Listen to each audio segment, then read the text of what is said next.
सुनो सुनो ब्रह्मा बाबा की मंगलकारी दिव्य कहानी, दिव्य कहानी। सुनो सुनो।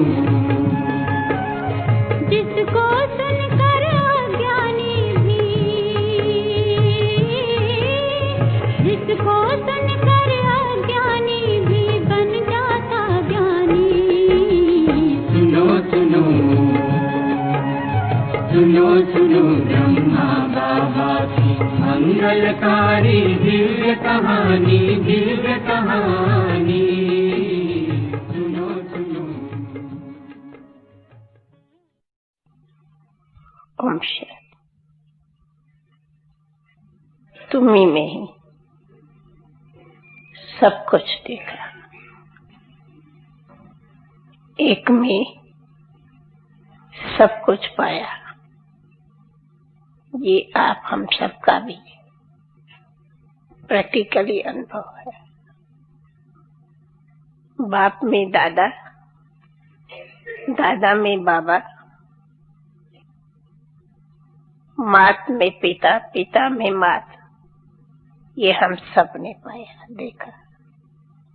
तो आज आप हम सबको प्रैक्टिकल में बाबा को पाया, भगवान को पाया, भाग्य को पाया, वरदान को पाया। ये हम सबका प्रैक्टिकल में अनुभव है। हाँ, हर एक को अपना अपना यथाशक्ति होगा, परंतु अगर हम कहों तो हमारी भाषा में यथाशक्ति नहीं है। हमने तो कहा, हमने तो यथा रूप में पाया, जो है जैसा है वही हमने देखा, वही हमने पाया।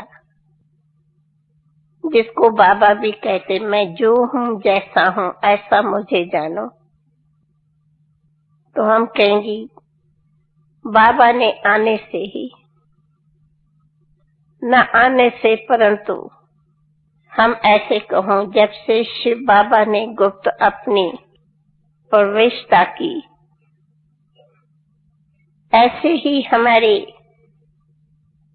व्यक्त में जान पहचान न होते भी अपने साथ हमें भी गुप्त रूप में खींची लिया। जैसे कहते हैं कि भक्तों के साथ भगवान आता, वैसे ही बाबा हम बच्चों के साथ साथ प्रत्यक्ष हुआ, अवतरित हुआ। भल व्यक्त में धीरे धीरे होते गए, परंतु सूक्ष्म अपनी चुंबक ने अपनी कशिश चारों तरफ पहुंचाई दी। दिखाते हैं कि जब प्रजापिता ब्रह्मा ने यज्ञ रचा, या ब्रह्मा जो रचता गाया जाता रच, तो जब खुद ब्रह्मा आदि देव प्रत्यक्ष हुआ तो हम बच्चों को साथ साथ ले प्रत्यक्ष हुआ, अकेला नहीं हुआ। जैसे आप लोग झाड़ में देखेंगे कि झाड़ के जड़ में माता पिता और हम बच्चे बैठे हैं। तो जैसे बीज से आदि देव प्रकट हुआ, वैसे ही आदि देवी श्री सरस्वती अथवा हम सब, उनकी भुजाएं उनके मुख द्वारा प्रकट हुई। बाप वर्षा ही लेके आया हम सबके साथ, क्योंकि ये तो हम सभी मुख की रचना है। तो जैसे कल बाबा ने मुरली में बोला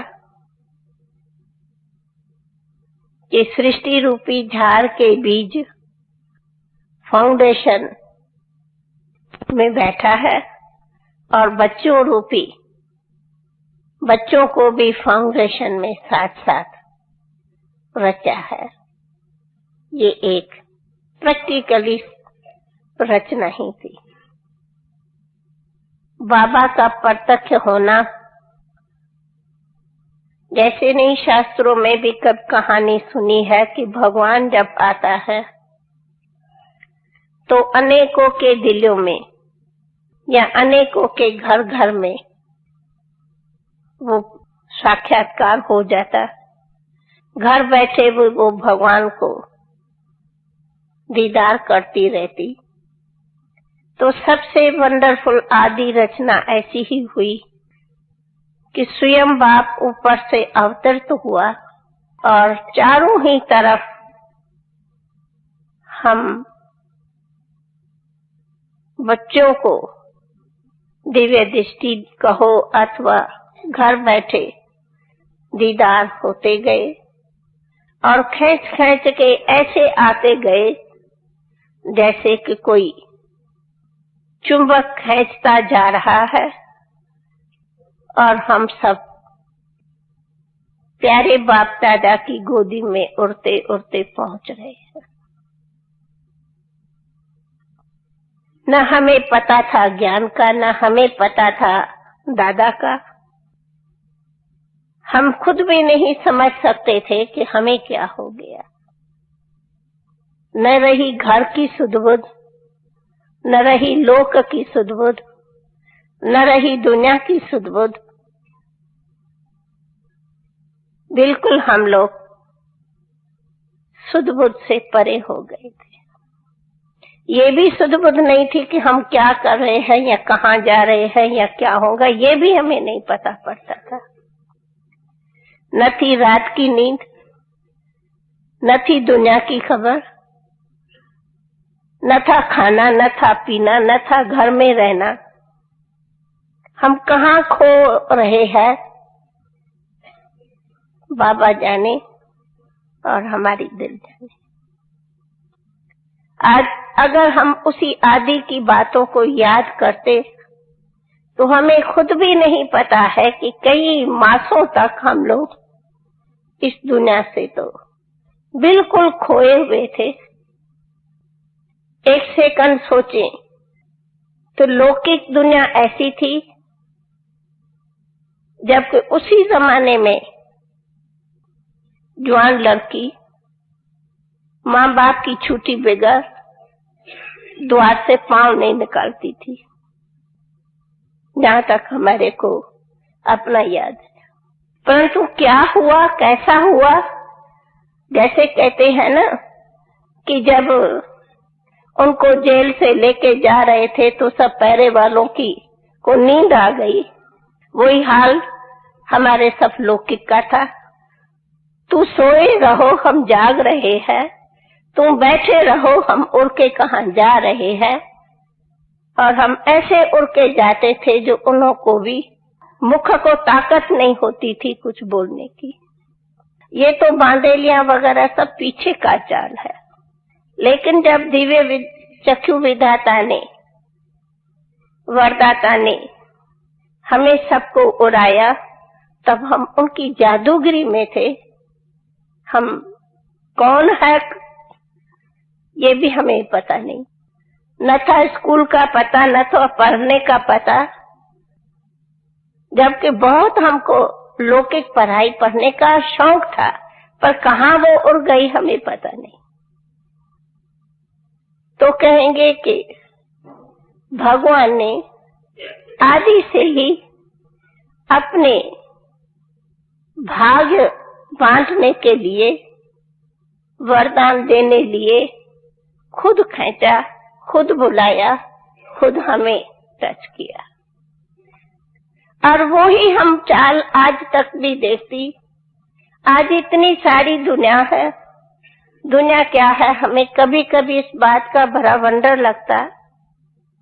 आज जहाँ जहाँ अपने सेवा केंद्र है, आज अपना प्यारा मधुबन है, अरे गंगा के तट पर आजू बाजू दिन रात बैठे हैं, देख रहे हैं, लेकिन भाग्य विधाता को जिस दुनिया के कोने से अपना चुनना है चुन चुन के तारे, कांटों को फूल बनाता, वही आकर के अपना भाग्य लेता। कहते हैं ना, भाग्य जब भगवान ने बांटा तब कईयों ने तो झोली भरी, दूसरे देखते देखते ही रह गए। वो आजू बाजू वाले देख रहे हैं, लेकिन उनकी बुद्धि समझ ही नहीं पाती कि आखिर ये लोग किसके पीछे पागल है। हाँ, हम कहती हूँ इन अविनाशी ज्ञान रत्नों की तकदीर भी हो तो वो जाने कि हम कहाँ के पीछे पागल है। उनको ये नसीब भी होना। कभी कहते हैं कि भाई भगवान की भी तो मेहर होनी चाहिए। भल हम कई बार कहती हूँ नहीं, उनको कोई कहते तो हम कहती हूँ नहीं, अपना पुरुषार्थ, अपना संकल्प भी चाहिए। लेकिन दूसरे तरफ हम कहती हूँ ये तो बिल्कुल सही बात है कि भगवान ने जिन्हों को कल्प पहले भाग्य बांटा है, वही आप हम सब भाग्य विधाता से भाग्य ले रहे हैं। और जिन्हों को भाग्य कल्प पहले नहीं मिला है, वे सामने देख रहे हैं। उन्हों के आगे ज्ञान रत्नों की थालियां भर के रखते भी है, तो भी वो कहते हैं ना कि अनारी क्या जाने रत्नों से, वो तो गुलेला समझ के फेंकता, वो ऐसे ही गुलेले समझ के फेंकते हैं। इसलिए ये भी जो कहा जाता है कि बाबा कहते मैं ऐसा साधारण वेश में आता हूँ, जो ये तुच्छ बुद्धि मनुष्य मुझे नहीं जानते, वो आज हम प्रत्यक्ष देख रहे हैं। अभी भी दुनिया को पता ही नहीं पड़ता है कि हम सभी का बाप हमें सबको अपने नई दुनिया में ले चलने आया है। एक दिन ये महावाक्य भी जो हम सब जानते हैं वो सिद्ध होते भी जा रहे हैं, हो जाएंगे। भल कईयों देखते भी है, कईयों को देश विदेश में साक्षात्कार भी हो रहे हैं, लेकिन फिर भी कहा ही है बिरला ही कोई जानता। तो सही बात है, बिरला ही कोई लेगा, सब कैसे लेगा, सब लेवे तो भीड़ हो जाए। कई पूछते हैं बाबा, तो मैं अपने पर्सनल में तो ये कहूंगी, मुझे जन्म ही वरदान से मिला है। घर बैठे बाबा ने बुलाया, घर बैठे ही बाबा ने, ये भी एक वंडर है, बुलाया स्वयं बाबा ने। हम आई बाबा के पास, बाबा की ही प्रेरणा से हमें इस बेहद सेवा के लिए समर्पण होने की स्वयं प्रेरणा दी। सेकंड में समर्पण हो गई। और ये भी है कि बाबा ने जब इस यज्ञ की रचना की, भल कहा तो वंदे मातरम है, फिर उस टाइम भाई भी थोड़े थोड़े आए, लेकिन हम कभी हिस्ट्री में देखती, फिर भी कार्य बाबा ने आदि शुरू कराया, माताओं से भी कराया, लेकिन रखा आगे फिर भी कन्याओं को। नंबर पहली हमारी मीठी मीठी जगदम्बा माँ।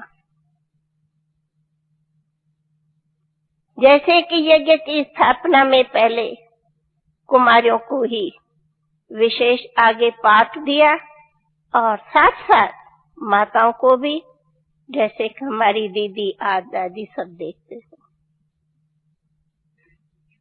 निमित्त कैसे बोर्डिंग चालू की, और बोर्डिंग चालू करके बाबा ने युक्ति से हम सब को एक सेकंड में समर्पण करा दिया। हमें ये नहीं खबर थी कि हम कोई समर्पण होने जा रही हूँ, या फिर वो दिन के बाद हमें कोई लौकिक घर में आना ही नहीं है। न तो पता था लौकिक घर, न ये खबर थी कि आना होगा या न आना होगा। दोनों सवालों से हम परे थे, ये क्वेश्चन भी नहीं उठा। आज तो कहना पड़ता फिर तुम्हारा क्या फैसला है, लेकिन बाबा ने ये पूछा ही नहीं कि तुम्हारे जीवन का क्या फैसला है। ये हमसे तो नहीं पूछा। हाँ, कभी किसी को बोला होगा कि पीताम्बरी से शादी करेंगे, लेकिन मुझे तो कभी पूछा भी नहीं। मेरे अनुभव में तो आर्डर था, बेटी तुम तो हो ही श्री कृष्ण की। उस टाइम तो श्री कृष्ण या से वो हम कहते थे। मेरे से तो ये नहीं पूछा कि तुम्हारा क्या फैसला है या तू किससे शादी करेंगी, नहीं। बाबा तो सदैव ऐसे जैसे मेरी जन्म पत्री को अच्छी तरह जानता था और कहता था ये तुम्हें करना है, अब ये बोर्डिंग है, तुम्हें आकर के संभालनी है। कोई मुझे अक्ल था क्या संभालने का? या कभी संभाला था? अपनी जीवन उस टाइम तो स्कूल की लाइफ थी। ये भी नहीं पूछा कि स्कूल पर आगे पढ़ाई करनी है या छोड़नी है। नहीं, छोड़नी है। अच्छा, छोड़ देते। ये भी नहीं कहता कि लौकिक से पूछो, नहीं। हाँ, बस तुम्हें ये करना है। हाँ, हो जाए। बाबा कहा और हो जाता था। हम भी कैसे कहूँ, क्यों पूछे? हमने तो देखा जब भी जो बाबा ने कहा वो हो जाता था। न कभी पूछता था कि ये करेंगी, नहीं। हमारे अनुभव में करेंगी कभी बाबा पूछा ही नहीं। ये करना है। हाँ, हर टाइम हमारे सामने एक ही अनुभव है। बाबा ऑर्डर करता था, बोर्डिंग में आके रहना है। हाँ, ये बोर्डिंग में इतना साल बढ़ाना है। हाँ, हैदराबाद से कराची में आना है। हाँ, हो बस बाबा कहता था और हो जाता था। अरे बड़ी युक्ति से हमारे को हैदराबाद से कराची में मंगाया। शायद कभी कहानी वो सुनी हो। हम लोग तो छोटे छोटे बच्चों के साथ बोर्डिंग में थी हैदराबाद में। तो एक दिन कहा 1 मास के लिए सब बच्चों को लेकर के घुमाने कराची में आओ। हमें क्या पता कि उसके लिए बाबा क्या प्रबंध करेगा, वो बाबा जाने, हमें क्या। अच्छा, हम सब अपना स्कूल लेके पहुंच गए। हमारे साथ में, मैं नहीं समझती हूँ, गुलजार बहन तो उस टाइम थी। कोई हमारी भी कोई उम्र भरी नहीं थी, हमें भी पता नहीं। कहते हैं कि तुम इन्हों को पढ़ाने वाली टीचर हो, पर मेरी उम्र कितनी थी? मेरी उम्र तो 15 ही बरस थी कि मैं कोई बड़ी थोड़ी थी। लेकिन 15 बरस वाली संभालती थी 10 वर्ष वालों को। हमें क्या पता है कैसे संभाला जाता। लेकिन पालना भी सिखाई तो संभालना भी सिखाया, पढ़ाना भी सिखाया, सब कुछ गाइड करता था। और ऐसा गाइड करता था जैसे कि हम परे पढ़ाए हैं। ये भी नहीं लगता था कैसा। तो हमारे को तो सब ऐसे लगते हैं। वो आती है ना कि वो खुद जेल के द्वारे खुल गए, पढ़ा दिया, इशारा दे दिया, हाँ समझ लिए, पढ़ लिए, ये करना है, ये हाँ होना है, सब कुछ हुए परे है। वो चरित्र हम प्रैक्टिकल देखते थे। क्यों इतना जरूर था? खैर, मैं ध्यान में नहीं गई, परंतु हाँ साक्षात्कार जरूर करती थी। इनों की तरह गुम नहीं हो जाती थी, परंतु हाँ मैं अनेक बाबा साक्षात्कार जरूर कराता था। कई समय तक मेरा अनुभव ये है, मैं कभी बाबा को बाबा देखा ही नहीं। जब जाऊं सामने, मेरे सामने श्री कृष्ण के सिवाय कभी मैं दादा देखती ही नहीं थी। कई समय तक मैं बात कर रही हूँ, बाबा मुझे बाबा डायरेक्शन दे रहा है, मुझे बाबा ये करा रहा है, बताए नहीं, सारी बोर्डिंग, सारा सब कुछ था, वो भरी हिस्ट्री, सब कुछ तैयारी कराई। पर मैं बाबा को जब सामने देखूंगी तो मैं कभी कृष्ण के सिवाय का बाबा देखती ही नहीं थी, कई समय तक। अब बताओ, जो सामने देख ही रहा है श्री कृष्ण, उनकी जीवन का आगे क्या सब कुछ होगा, उनसे आप समझ सकते। अब मेरे सामने श्री कृष्ण है और वो कह रहा है तुम ये करो वो करो। मैं ज्ञान भी उनसे सुन रही हूँ, डायरेक्शन भी उनसे ले रही हूँ। तो मैंने तो बाबा को दादा रूप में देखा ही नहीं कितने समय तक, जब तक मैं कोई ध्यान में नहीं थी। पहले मैं जानती भी नहीं थी। बड़े आपस में जानते हैं हम लोग छोटे। तो लाल जी का जो बाबा मिसाल देते हैं, भाई सत्संग एक होता है, पर कौन है क्या है हम नहीं जानते।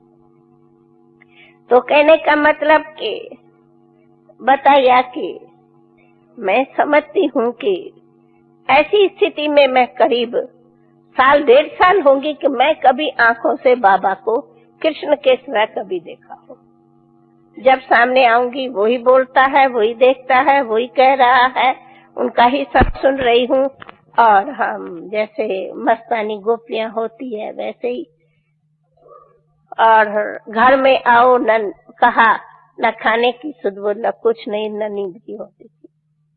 खैर तो बाबा ने ही हमें उसी स्थापना के लिए आदि आदि में बोर्डिंग में निमित्त बनाया और वहां से कराची बुलाया। और जहां तक मेरा अनुभव है, शायद मेरे साथी भी सब जानते होंगे, सबको हर एक को अपना अपना बहुत विशेष वरदान है, इसमें कोई शक नहीं। पर हम तो अपने को लकी में लकी जानती, वरदानों से वरदानी जानती। इसलिए कोई मेरे से पूछे कि दादी तुमने किस बात की कभी मेहनत की, मेरे पास कोई मिसाल ही नहीं है कि मैंने कभी मेहनत किया। मेरे पास में उसी बात का कोई अनुभव ही नहीं कि मैंने कोई मेहनत की होगी। क्यों? सदा बाबा ने वरदान से हमारे को पार रखा और हम सदैव यह रहती थी जो बाबा कहे, जैसे बाबा कहे। और बाबा के जो महावाक्य जब भी निकले वे सब होते थे। कराची में रहे तो मुझे याद है, ये तो वो हिस्ट्री तो आप लोग बहुत सुनते हैं कि यज्ञ में रहते थे, क्या दिनचर्या, क्या ध्यान दीदा, कितना सब चलता था। बाबा हमेशा कहता था तुम्हें क्लास कराना है, सबको पता है। अरे मैं क्या टीचर, मैं क्यों टीचर बन करके सब क्लास कराऊं, मेरे से सब बड़े अच्छे नहीं। ये जा करके बाबा डिस्कोर्स देता था, जाके तुम्हें सुनाना है, तुम्हें ये पढ़ाना है, तुम्हें ये करना है, तुम्हें सदैव बाबा ने एक सेवा की ड्यूटी और देके रखी कि तुम्हें ये कार्य में आगे रहना है। और मोस्टली दीदी तो हमारे आदि से ही, जहाँ तक मुझे ख्याल है, आदि से ही हम दोनों आत्माओं का भी पता नहीं क्या वो ममता थी या बाबा ने ममता रखाई, दोनों का हर कार्य में साथ होता था। वो कंट्रोलर भी होती थी और हमें भी, हम दोनों इतना सारे यज्ञ का भी कई कार्य रखते थे, लेकिन हाँ होते भी वो अलग मकान में रहती थी बंगले पर, हम अलग बंगले में रहते थे। हम सब कन्याएं एक बंगले में रहते थे और दूसरे थोड़े प्रवृत्ति वाले दूसरे में रहते थे। दादी जान की मैं समझती हूँ तो अलग रहती थी, दीदी दूसरे बंगले में रहती थी। और सारा ही जिसको यज्ञ की, रुद्र यज्ञ की स्थापना का कहो, वो यज्ञ जिसका नाम है कुंज भवन, वो था हम कन्याओं का। और जहाँ तक मुझे नंबर याद है, 101 कन्याएं हम एक साथ रहती थी। 101 कन्याएं थी हम उस टाइम कुंज भवन में, और थोड़ी बहुत बाकी बहनें थी। और सारी यज्ञ का जो भी कार्य व्यवहार था वो उसी कुंज भवन से होता था और उसी कार्य में सदा बाबा आगे रखता था, चलाना सिखाना सब कुछ। बाबा कहता था ये लेख लिखो, हमें क्या अक्ल लेख लिखने का।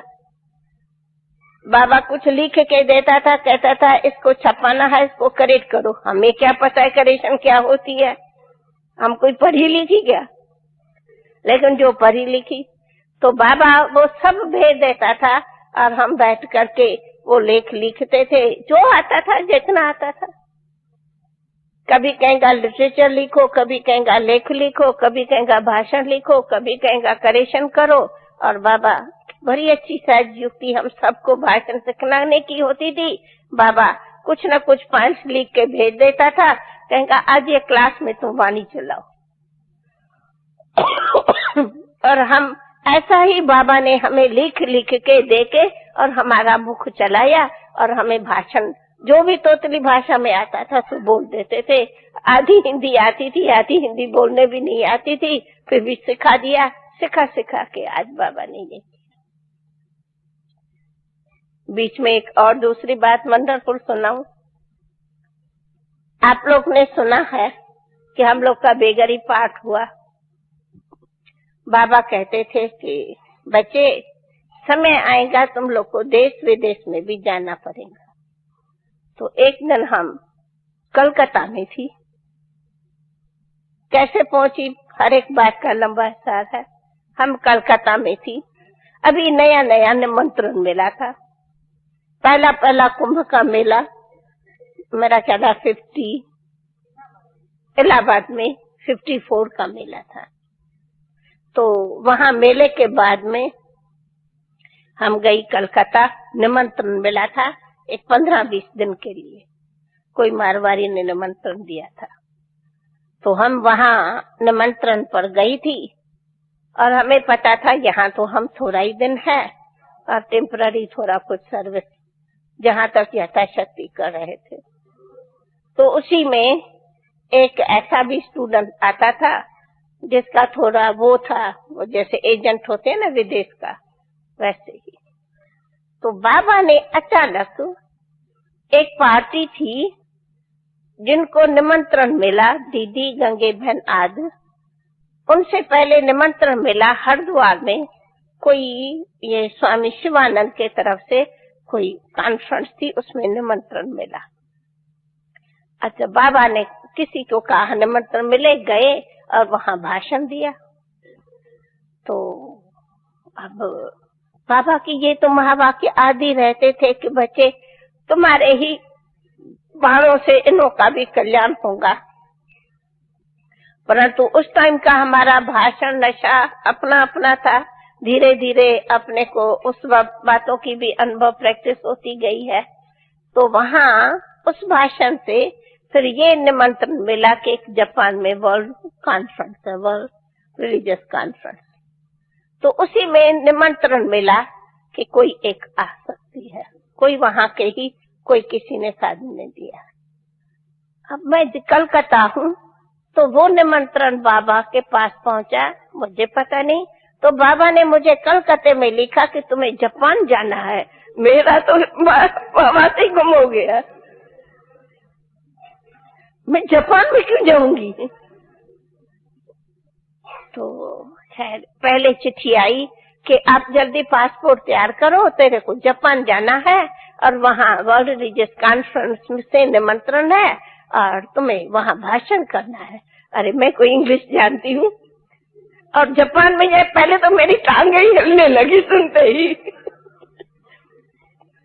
खैर तो बाबा देखो कार्य कराता। तो वो एक अभी नया नया कोई आया था, तो पता नहीं उनसे कैसे मैंने बात की कि बाबा कहता है कि तुम्हें पासपोर्ट तैयार करना है, जापान जाना है, क्या होगा। थोड़ी जरूर बाबा कहा, बस इतनी बात ही, पर मेरे दिमाग में तो कुछ आवे नहीं। और कोई दूसरे भी थे नहीं, कोई हमारे साथ में अभी नई हम वहां पर गई थी। तो उसने कहा बिल्कुल ठीक है, मेरे को नाम दियो, मैं तुमको तुरंत पासपोर्ट देता हूँ, सब कुछ निकाल के देता हूँ। क्या ये बस वो मेरे से सब सही करा के कागज लेकर के चले गए और कहा तो पासपोर्ट में हम तुमको सब लिख करके देते हैं और तैयार होता है और तुम तैयारी करो। अच्छा तैयारी करो, फिर टिकट, ये तो मेरे को समझ में नहीं है, टिकट कहाँ से लाएंगे हम। और मुझे ये पता है कि बिल्कुल बेगरी बात है, बाबा ने कहा है तुम्हें जापान जाना है। भाई पूछा टिकट कितनी, तो पता नहीं, मुझे उस टाइम में बताया कि स्टीमर से जाएंगे, प्लेन से। अच्छा तो कहा तो हम कोशिश करते हैं कि आपको बिल्कुल कंसेशन की टिकट मिले क्योंकि रिलीजियस है। तो वो भी बहुत पुरुषार्थ किया। तो मुझे जहाँ तक याद है कि उसी टाइम में टिकट थी शायद 3000 रुपए की, उसी टाइम का रुपया 3000, और हमें मिली 1100 में। अच्छा 1100 की भी मिली, बताया तो सही, लेकिन कौन जाएगा, दूसरा कौन।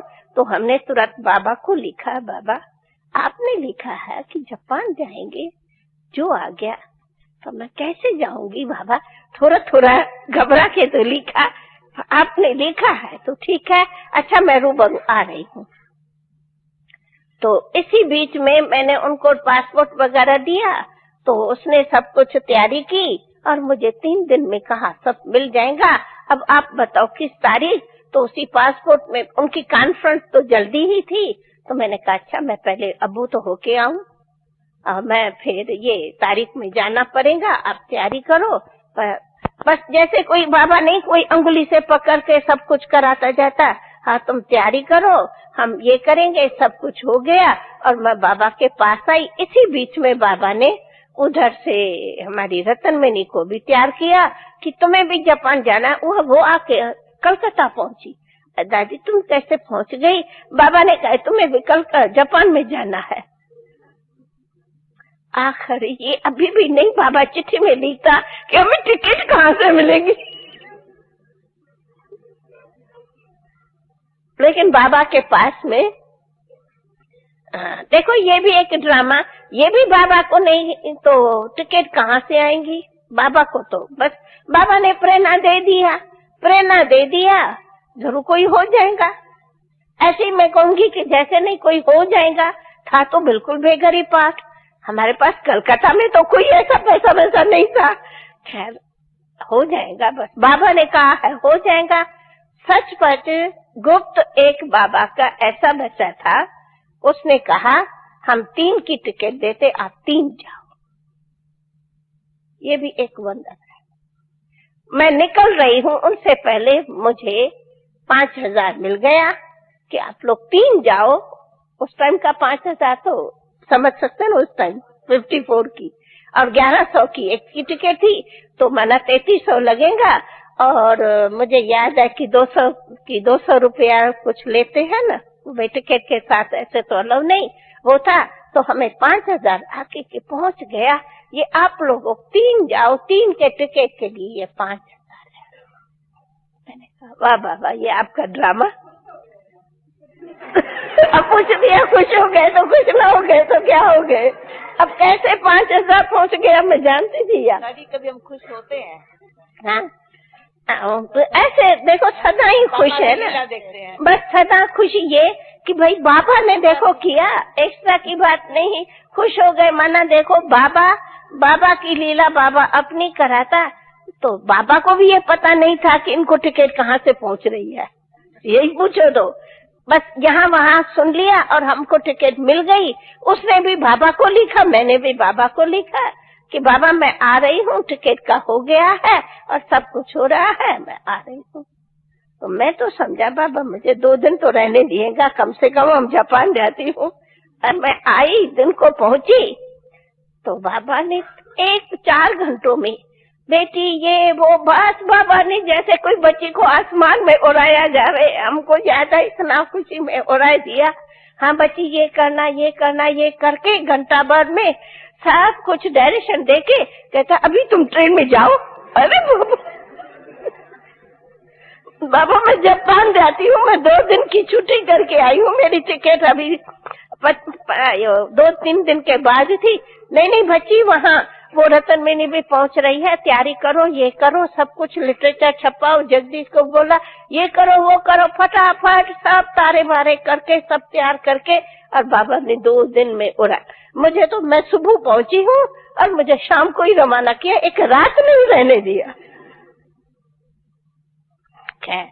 कहने का मतलब ये था कि मैं ये मिसाल बताया कि बाबा ने अब हमको न पढ़ी न लिखी, हाँ थोड़ा बहुत जरा फुर्जा, लेकिन वहाँ हम पहली बार विदेश में जाते, जैसे ऐसा लगे कोई गांवे वाला कोई शहर में जावे तो नया लगे। हमारे हिसाब से तो हम एक तो बठी के रहे हुए 14 बरस तो तपस्या, कभी बाहर दुनिया भी नहीं देखी। आज दिन तक मुझे याद है मैंने कराची में 14 साल बिताया, पर कराची सिटी क्या होती है मैंने नहीं देखी, शायद इन्होंने देखी, मैंने तो नहीं देखी। हमें तो पता ही नहीं है कराची शहर क्या, हमको तो खबर भी नहीं। आज पूछो कलकत्ता फिर भी बोलूंगी, बॉम्बे फिर भी बोलूंगी, लेकिन कराची में हम जन्म से रहे, शहर क्या था। हम तो 14 बरस तो अपने इस बाउंड्री के अंदर थे, तो कभी तो बाहर गए नहीं। आज समुद्र तक देखा, बाकी शहर तो नहीं देखा। तो ऐसे ही अंदर रहने वाले अब जापान पहुंच गई, लेकिन हमको बाबा ने वहाँ ऐसा चलाया जैसे कि हम जानी पहचानी अनुभवी होकर के यहाँ पहुंची हूँ। हमें जो कोई बात पूछनी हो, पत्र पीछे आता था, अमृत वेले रेस्पॉन्स पहले मिल जाता था। समझो, कई ऐसी बातें पूछना है, पत्र पीछे आता था, रेस्पॉन्स सुबह मिल जाता था, हम वो कार्य कर लेते थे और दिन में वो वही पत्र मिल जाता था। जैसे कि बाबा ने पत्र लिखा और हमें वहाँ डायरेक्शन दे दिया। हम तो ऐसा 12 मास जापान के टूर का बिताया। हम 12 मास थी जापान और आगे हांगकांग, इंडोनेशिया वगैरह, ये सभी जगह। और हर जगह ऐसा रेस्पॉन्स मिलता था। हम जहाँ जाती थी इतना अच्छा उस टाइम, जबकि हमारे में इतना ज्ञान वगैरह, सर्विस का अनुभव वगैरह भी नहीं था, लेकिन हम जहाँ पहुँचते थे वहाँ हमें इतना अच्छा रेस्पॉन्स मिलता था जो हम खुद गुण गाती थी कि बाबा विदेश में कहाँ पहुँचाया। हम आज देखती हूँ वो बीज विदेश का और आज का बीज क्या से क्या बाबा ने करा। ऐसे ही तो बाबा के जो महावाक्य है ना, मैं विश्व का बाबा, मैं सारी दुनिया का बाप हूँ, मैं सर्व आत्माओं का पिता हूँ। अगर सर्व आत्माओं का बाबा एक है, वो भी देखो तो आज हम सारे विदेश यात्रा में प्रैक्टिकल में यही देखती हूँ, सारे धर्म वाले सारे विदेश में जहाँ जहाँ बाबा ने अपने बच्चों को टच किया है, वे कितना प्यार से कहते मेरा बाबा। और सब धर्म वालों में इतना ये बात सहज हो गई है जो कभी कहाँ मुझको नहीं लगता कि हम कोई किसी धर्म का या अपने संस्था का या कोई प्रचार करते नहीं। वो सबका बाबा है। बाबा अपने बच्चों को टच करके वर्षा देता। विदेश की यात्रा का भी 2 शब्दों में यही है कि विदेश विश्व बाबा की है। बाबा अपने बच्चों को टच करके और अपना बनाया है और हर बच्चा कहता है मेरा बाबा। इसलिए विश्व कोई बड़ी है नहीं, विश्व इतनी छोटी है जैसे एक हाल में बैठे हैं। इस हाल में हम सब बैठे हैं, सारी विश्व भी एक हाल है और सारे हाल में जो बैठे हैं सब कहते हैं हमारा बाबा। विश्व तो हमें ऐसी लगी चाहे कितनी भी कहाँ दूर है, सबके दिलों में है। तो बाबा के जो महावाक्य है कि बच्चे आकर सारे विश्व में तुम्हारा संदेश जाएगा, हम देख रही हूँ कि बाबा ने वो कार्य भी प्रैक्टिकल करा रहा है। तब कहा कि हमारे को 16 साल तपस्या दी, 16 साल बेगरी के पाठ होते भी सारे विश्व में अपनी सेवाएं कैसे करो उस सेवा की ट्रेनिंग दी। पहले तपस्या कराई, फिर सेवा की ट्रेनिंग दिया। सेवा के साथ साथ नॉलेज का भी सारी, मैं नॉलेजफुल हूँ वो बुद्धि में धारण कराई। और उनके बाद जो बाबा के महावाक्य है वे महावाक्य उसी समय साकार में महावाक्य उच्चारे हैं और अव्यक्त होने के बाद वे महावाक्य सिद्ध हो रहे हैं। जैसे बच्चे विदेश में तुम्हारे जाएंगे, वो विदेश बाबा के अव्यक्त होने के बाद कितना चारों तरफ फैलता जाता है। जब हम सारे विदेश का चक्कर लगाया, विदेशी आते हैं, मैं कहती हूँ यही है बाबा कैसे चारों कोनों से सबको खींच के बुला रहे हैं। क्या ये खुद आते हैं? नहीं, इन्हों के पीछे बाबा है, बाबा उन्हों को बुलाता है और वो बाबा के पीछे दौड़ते आते हैं। ऐसे ही बाबा के महावाक्य है कि ये धर्म नेताएं भी आएंगे, हम कहती हूँ महावाक्य भी सिद्ध हो रहे हैं। आज वे धर्म नेताएं भी आप ही इस सारी धरनी पर आ रहे हैं। फिर बाबा कहते ये राजनेताएं तो हमें आए, ये कॉन्फ्रेंस ने भी ड्रामा में ऐसा कोई बाबा का बेहद का आवाज देख रहे हैं कराए। अगले कॉन्फ्रेंस में राष्ट्रपति आए तो सही में, नहीं तो वैसे किस तरह के ये लोग पहुंचे। और आज भी हम देख रहे हैं कि हाँ बाबा के इस अल्लाह की भूमि पर अब्बा के घर में ये भी सभी राजनेताएं भी आ रहे हैं। तो अपना आप सबको पता मिल गया होगा कि अपना उपराष्ट्रपति भी 10 तारीख कॉन्फ्रेंस के ओपनिंग पर पहुंच रहा है। ये आप सबको न्यूज मिल गई होगी और तालियां भी नहीं बजाई। हाँ, और धर्म नेताएं वे खुद निमंत्रण मांग के आ रहे हैं, ये भी वंडर है। प्रेम बहन लिखती है मैं नहीं, वो खुद कहते हैं हमको कॉन्फ्रेंस में आना ही है ना, आपके साथ चलना ही है ना, हमें आप लोग के कार्य को बहुत सारा देख रहे हैं ना। कौन? जिन्होंने बिल्कुल ऐसे एंटी, एकदम ऐसे, वो मंडलेश्वर, वो जो बिल्कुल ऐसे एंटी मंडलेश्वर जिन्हों के अंदर ये ब्रह्मा कुमारियां खाते थे, और आज वो निमंत्रण मांगते हैं हमें तो आपके कॉन्फ्रेंस में आना ही है, जरूर चलना ही है।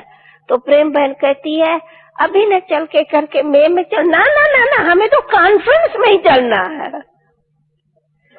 अबे भाई उन मंडलेश्वरों को कोई स्टेज देते, कोई चांदी का चौडोल, ना तो चांदी का चौडोल मिले ना तो कोई स्टेज देते, फिर भी देखा पहले भी आए और अभी ने मांग तो बहुत किया है, फिर भी हम तो थोड़ों को ही छुट्टी दे रहे हैं, जास्ती तो नहीं। वो प्रेम भाई लिखती है कम से कम दादी एक 25 जितनों की तो हमें छुट्टी दो, हम लेके आऊं। तो हमने सिर्फ 3 की छुट्टी दिया है।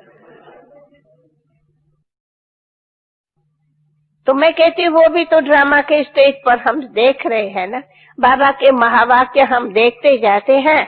तो हमारा ये भी है कि बाबा जो कहता है अबू से लेकर के तुम्हारी, अबू रोड से लेके माउंट अबू तक तुम्हारी क्यों लगेंगी, वो भी आएंगे कि सब बाबा के घर पर यहाँ भीड़ आएंगी और अबू की क्यों होंगी, वो कोई थोड़ी दूर रहेंगी।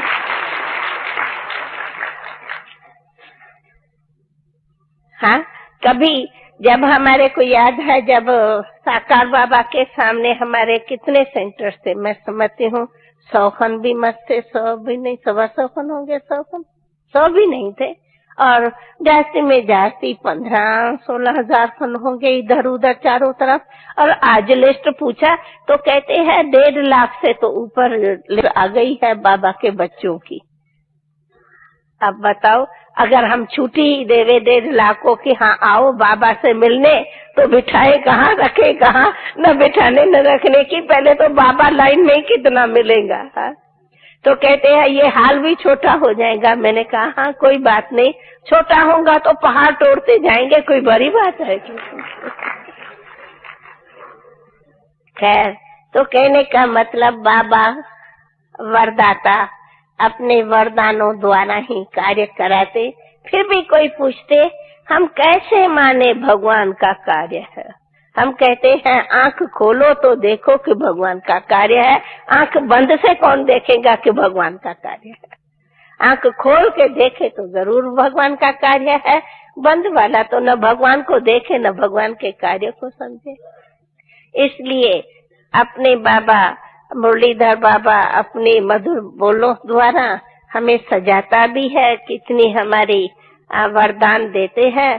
तो कहने का मतलब हमने तो पाया हमारे भगवान ने, हाँ कल बाबा का था भगवान और भाग्य, मैंने कहा ये है हमारा प्रैक्टिकल भगवान और भाग्य। उन वरदानों से बाबा सभी कार्य कराते। अब कोई सोचते हैं कि बाबा का दादी से कहीं पूछते हैं, मैं कहती हूँ आदि में भी बाबा ने ही कहा, एकदम स्थापना में भी, देश विदेश के सेवाओं में भी बाबा ने ही कहा तुम ये करो। और जिस घड़ी बाबा ने स्वयं अव्यक्त हुए उस घड़ी भी मैं कहती हूँ वो बाबा को ये एक चतुराई का खेल खेलना था, ये भी एक लास्ट घड़ी का खेल है। मैं बॉम्बे रहती थी, मधुबन में तो नहीं रहती थी। बाबा ने दीदी को इलाहाबाद का कुंभ का मेला था क्या था, वहाँ थोड़े दिन के लिए भेजा था। और मैं अचानक कोई पार्टी के साथ आई थी 2 दिन के लिए, और हमें 18 तारीख ही सुबह को जाना था। 17 शाम साथ आ गई, जबकि थोड़ा थोड़ा ऐसे हो रहा था। 8 दिन पहले तो बाबा ने कहा नहीं तुम जाओ, और फिर मैं अभी 8 दिन के बाद जा रही हूँ, फिर बाबा कहेंगे फिर भागी। लेकिन हम आते थे जाते थे बहुत जल्दी। मैं एक बात सुनाऊं, कभी तो कहें कि एक बीच में बोलती हूँ, हमारा अनुभव ये भी है, ऐसे भी कहते हैं कि हमारा बाबा में अत्यंत वो सब जानते हैं, प्यार कहो मोह कहो जो भी कहो। हाँ, लेकिन ये भी बताती हूँ कि बाबा का भी हम बच्चों में अत्यंत प्यार था। प्यार कहो मोह कहो, बहुत बहुत बाबा का प्यार था। हम आपको क्या बताऊं, अगर एक दिन पोस्ट नहीं आएंगी, कहेंगे क्यों बेटी फुर्सत नहीं थी क्या कि बाबा को पत्र नहीं लिखा। मैं समझती हूँ वो दिन नहीं, संडे को छोड़, संडे भी 7 ही दिन हम पत्र लिखती थी। एक दिन अगर पोस्ट नहीं लिखेंगी तो बाबा की टेलीग्राम आ जाएंगे, क्यों बेटी क्या हुआ, आज पोस्ट क्यों नहीं आई। बाबा कोई खास सर्विस नहीं थी तो नहीं लिखा, एकदम पक्का करा दिया कि पोस्ट जरूर लिखना है। रोज नित्य पोस्ट और लेट फी पोस्ट बॉम्बे से हम भेजती थी, बाबा पत्र जरूर लिखते थे। और अगर हम 1 मास के अंदर नहीं आती थी, बाबा खुद कहता था क्यों बची कहाँ बिजी हो तुम, बहुत दिन हुआ है आई नहीं हो। बाबा ऐसे कोई पार्टी हो तो मैं आऊं ना, ऐसे 1 मास पहले होके गई हूँ, मैं घड़ी घड़ी कैसे आऊं। लेकिन मुझे याद है 1 मास पड़ेगा बाबा खुद बुलाएगा कि आओ, नहीं तो सबको सब नहीं तो हम देखती थी कोई न कोई ऐसे कारण से हम 3 हफ्ते 4 सप्ताह में मास में 1 बार जरूर आ जाती थी और हम बाबा से मिल करके उड़ के आती थी। 1 दिन 2 दिन रह के और मिल करके चली जाती थी। हर मास में मैं बाबा के पास बॉम्बे से आती थी, फोन भी चलता था। तो क्या हुआ कि क्या बोल रहे थे, तो हम इधर में आई तो मुझे बाबा ने कहा कि बेटी तुम रह जाओ, बेटी कोई वैसे कोई जरूरी काम तो नहीं। मैं कहा नहीं, कहा बच्ची रह जाओ। हाँ वैसे जाती हूँ, अरे मुझे और क्या चाहिए, रह जाओ और क्या चाहिए। तो क्या था कि मुझे ये जो यहाँ मधुबन में इशू वगैरह सखियां थी वो कहती थी दीदी भी नहीं है, दादी तुम यहाँ रह जाओ। थोड़ी बाबा की वो तबीयत थोड़ी ढीली थी, तो मैं कहा मैं रह जाती हूँ। मुझे मेरा अंदर तो मन था ही मैं रहूं, पर मैं कैसे कहूँ, बाबा ने खुद ही कह दिया और मैं रह गई। ये 17 तारीख की बात है। और मैं आई भी थी खास इसीलिए कि एक तो पार्टी थी, दूसरा ये जो है ना म्यूजियम, वो हमें अहमदाबाद में उसी दिन लेना था, मकान का फैसला था। तो मुझे बाबा से आकर के फाइनल करना था कि बाबा ये मकान इतने में मिल रहा है। तो मैं आई और आकर के बाबा को कहा कि बाबा ये मकान इतने में मिल रहा है और इसका इतने से फैसला मालिक मकान से अहमदाबाद में कर रहे हैं। तो अब मैं फाइनल, ऐसी बात प्रेरणा हो तो फिर हम रमेश को कहें कि वो तुरंत अहमदाबाद आकर के फैसला करें। तो बाबा ने कहा हाँ बच्ची ठीक है। तो आप लोग को ये पता हो कि ये म्यूजियम का मकान बाबा के स्वयं साकार में पास किया हुआ, बाबा की प्रेरणा से स्पेशल म्यूजियम के लिए ही लिया हुआ है। और ये बाबा ने अपने प्रेरणा से म्यूजियम के प्रति ही मकान को कहा था कि लियो। इसलिए ये अबू का म्यूजियम वो सिकीलदा सर्विसबल म्यूजियम है, जो आदि से अब तक भी बहुत सर्विस देता। नॉन सीजन में भी मैं नहीं समझती हूँ 300-400 से कम आते, जबकि सीजन में तो 1000-1,500 जरूर आते हैं।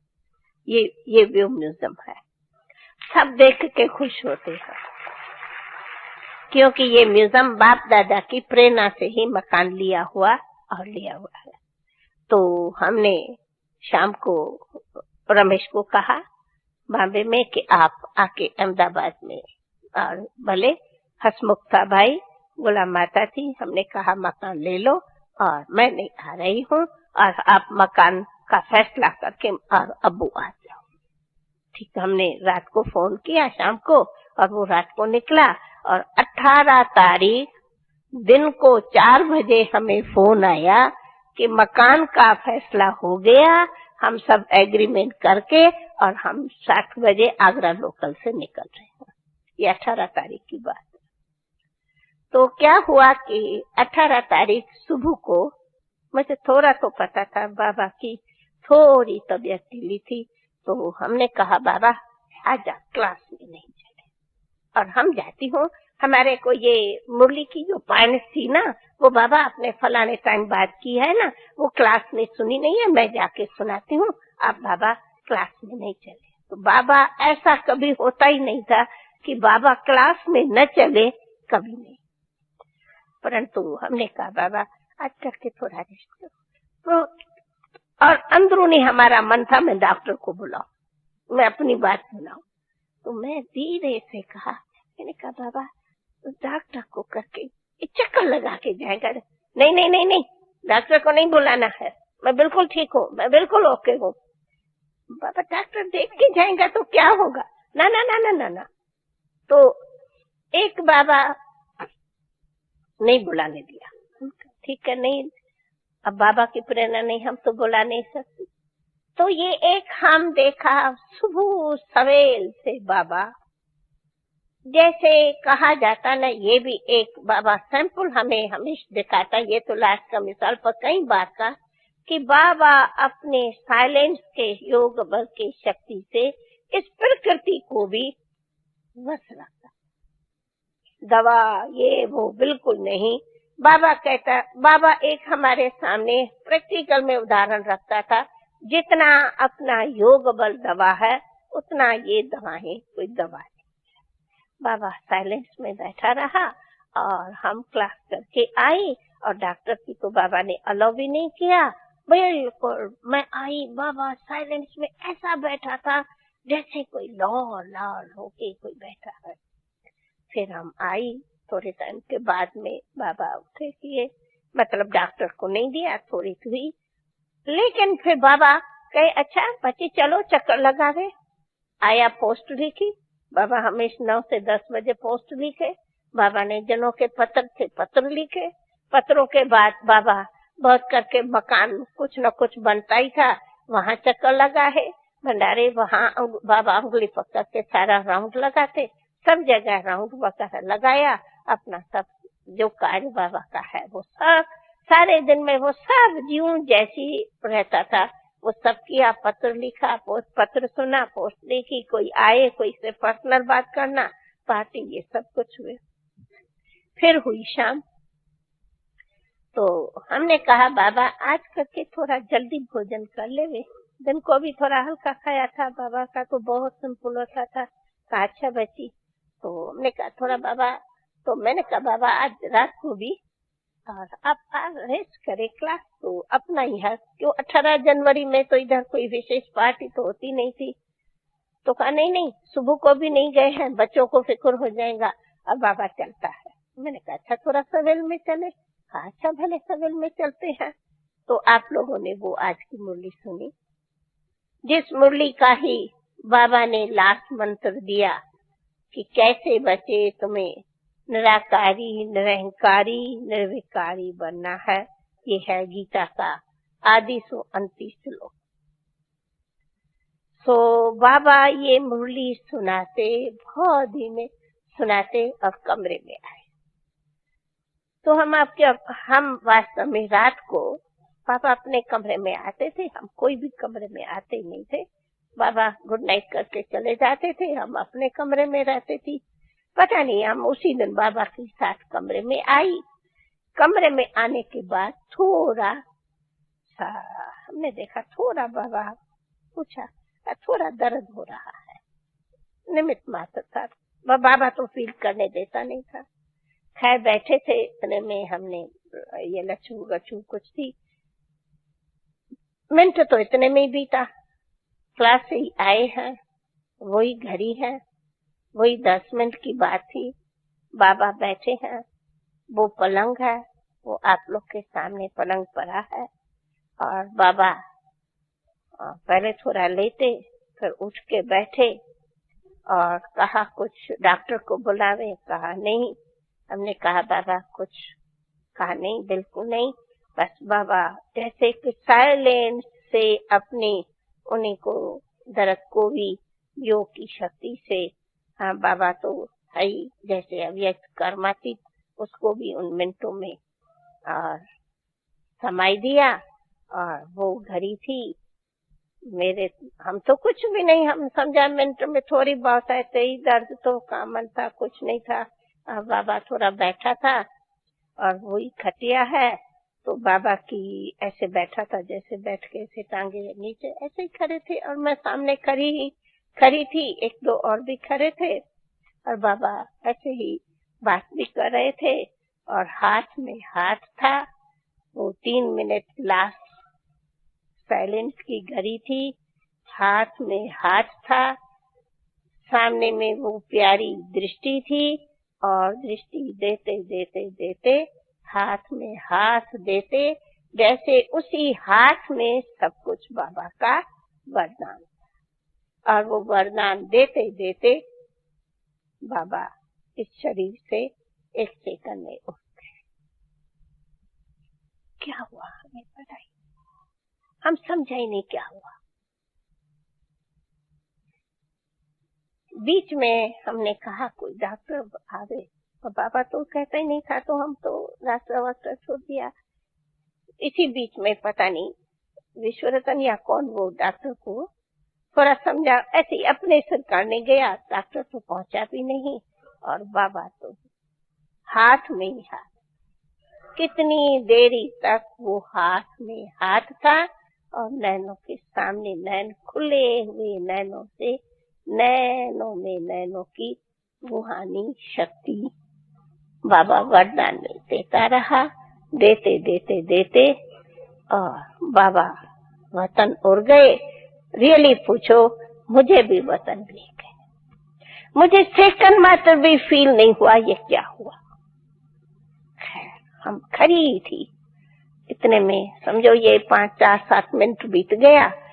मेरा ख्याल है थोड़े कुछ मिनटों के बाद डॉक्टर पहुंचा।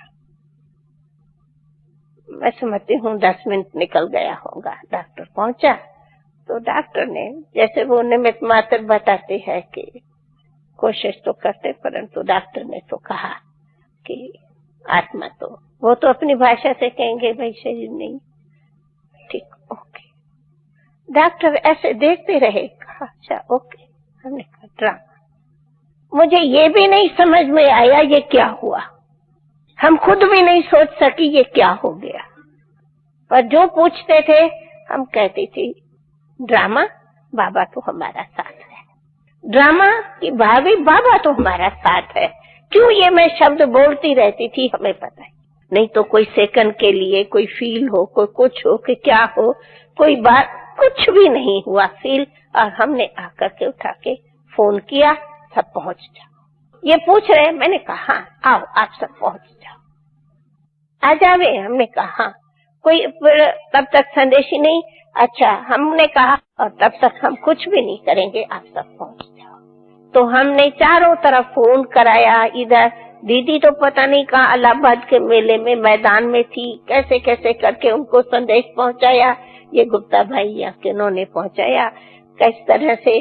और तो बस सब देखो और पहुंच ही गए। और पहुंचते पहुंचते 2 दिन कैसे बीता वो तो देख लिया। और रमेश भाई वो सब करके रात को निकले, उनको तो यहाँ बस स्टैंड पर खबर पड़ी। और क्योंकि वो तो रात को निकल ही गए थे मकान का करके, मकान का वही दिन था। ये सब वही 18 तारीख का था। वो मकान भी लिया, हम अचानक पहुंची और बाबा ने रोक लिया और बाबा वतन में उड़ गए। और जैसे उसी हाथ में जो बाबा ने हाथ दिया है, मैं हमेशा समझती हूँ वो घड़ी का हाथ मेरे हाथ में अभी घड़ी है। अभी भी मैं सदैव देखती हूँ वो हाथ मेरे हाथ में है, वो हाथ मेरे सिर पर है और बाबा हमें चलाता है। न हमारे से बाबा दूर है, न मैंने कभी ऐसे समझा है कि बाबा ऊपर है हम नीचे हैं। हम समझती हूँ बाबा ने जो वरदान दिया, हाथ दिया, साथ दिया, खुद बैठा है, खुद चला रहा है और हम तो उनकी डोरी में घूमती चल रही हूँ। न मैं दादी हूँ, न मैं चल रही हूँ। बाबा है, बाबा चलता है, बाबा चलाता है। ये है हमारा वरदान का प्रैक्टिकली का